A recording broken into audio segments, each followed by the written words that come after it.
দেশপ্রেমিক বাংলাদেশী, দেশে বিদেশে যে যেখানে আছেন, আসসালামু আলাইকুম। রমজানুল মোবারক। আমার অনেক বছরের স্বপ্নের প্রথম ভাগ এবং সবচেয়ে বড় ভাগ পূরণ হয়েছে গত জুলাই আগস্টে নূতন প্রজন্মের জাগরণে নিজের অধিকার বুঝে নিতে। দ্বিতীয় পর্ব পূরণ হয়েছে আল্লাহর রহমতে এই নূতন প্রজন্মের রাজনৈতিক দল গঠন করে। তাই জাতীয় নাগরিক পার্টিকে জানাই আন্তরিক অভিবাদন, শুভেচ্ছা ও রইল শুভকামনা।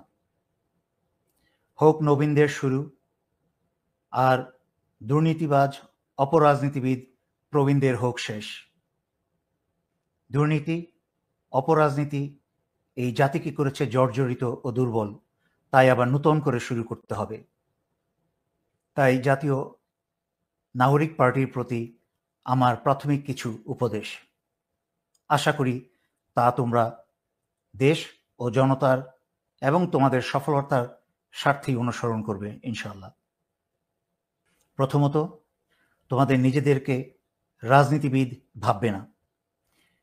তোমাদের সৃষ্টি কিন্তু এই রাজার নীতি নিয়ে খেলা করার জন্য হয়নি।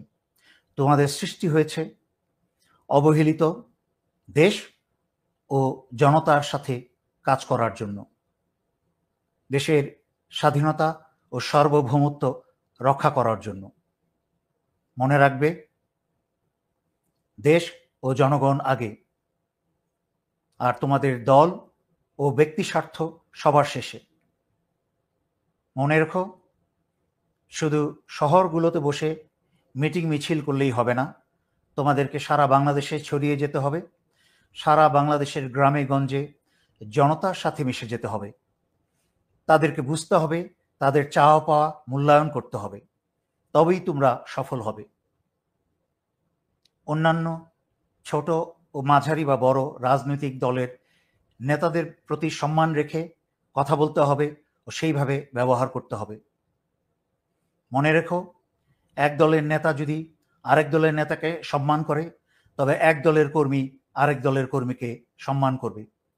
বাংলাদেশে গত 54 বছর এইসব দুষ্ট রাজনৈতিক দলগুলো নেতারা মারামারি করেছে, যার ফলে রাস্তাঘাটে কর্মীরা নিজেদের মাঝখানে মারামারি করেছে, আর তাতে ক্ষতি হয়েছে দেশের এবং জনগণের। সুতরাং তোমাদেরকে তার উদাহরণ সৃষ্টি করতে হবে যে কিভাবে এক দলের নেতা এক দলের কর্মী আরেক দলের নেতা ও কর্মীর সাথে সুন্দর ভ্রাতৃমূলক ব্যবহার করতে পারে।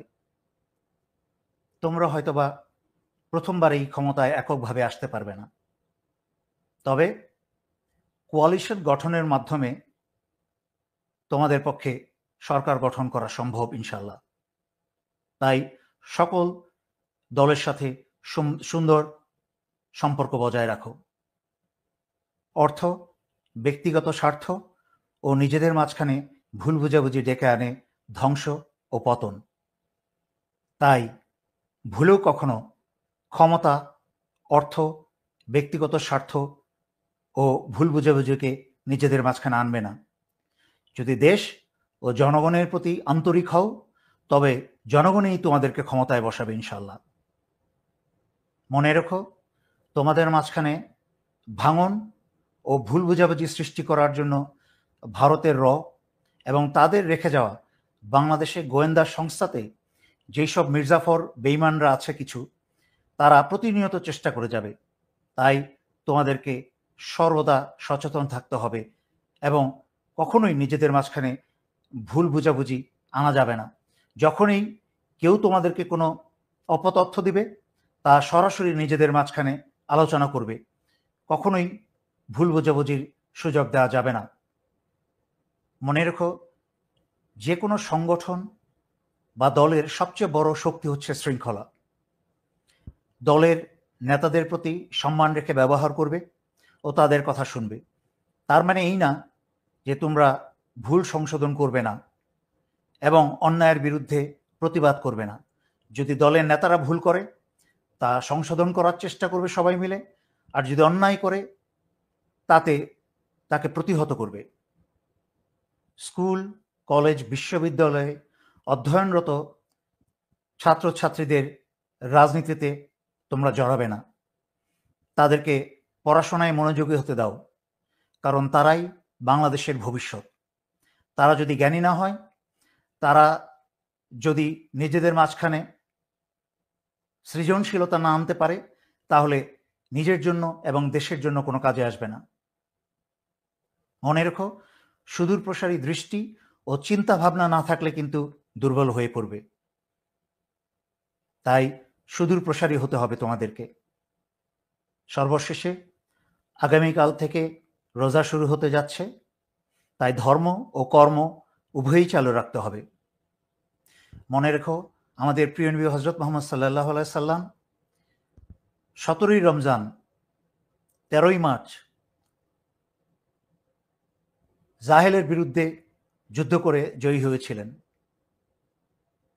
এবং এই সম্পূর্ণ রমজান কিন্তু এই মার্চ মাসেই। আর সেই 13ই মার্চ 17ই রমজানে কিন্তু আমাদের নবীজি যুদ্ধ করেছিলেন। তোমরা গত জুলাই আগস্টে বাংলাদেশ থেকে স্বৈরাচারী জাহেলকে বিদায় করেছ, কিন্তু বাংলাদেশে এখনও জাহেলের রেখে যাওয়া সকল প্রশাসনে, সামরিক বাহিনীতে এবং প্রশাসনে জাহেলের রেখে যাওয়া সব বদগুলা রয়ে গেছে। তাদের বিরুদ্ধে তোমাদের প্রতিনিয়ত সচেতন থাকতে হবে এবং যুদ্ধ চালিয়ে যেতে হবে। যতদিন এদেরকে সম্পূর্ণরূপে নির্মূল না করা যাবে, ততদিন পর্যন্ত সত্যিকারের বিজয় আসবে না। একই সাথে তোমাদের সচেতনতা এবং দৃষ্টি খোলা রাখতে হবে ভারতের সকল ষড়যন্ত্রের বিরুদ্ধে। ভারতের যে কোনো ষড়যন্ত্রের বিরুদ্ধে রুখে দাঁড়াতে হবে, সকলেই একতার সাথে, সকল শক্তি নিয়ে। এই বলে আবারও তোমাদের শুভ কামনা করে আজকের জন্য এখানেই শেষ করছি। ধন্যবাদ। আসসালামু আলাইকুম।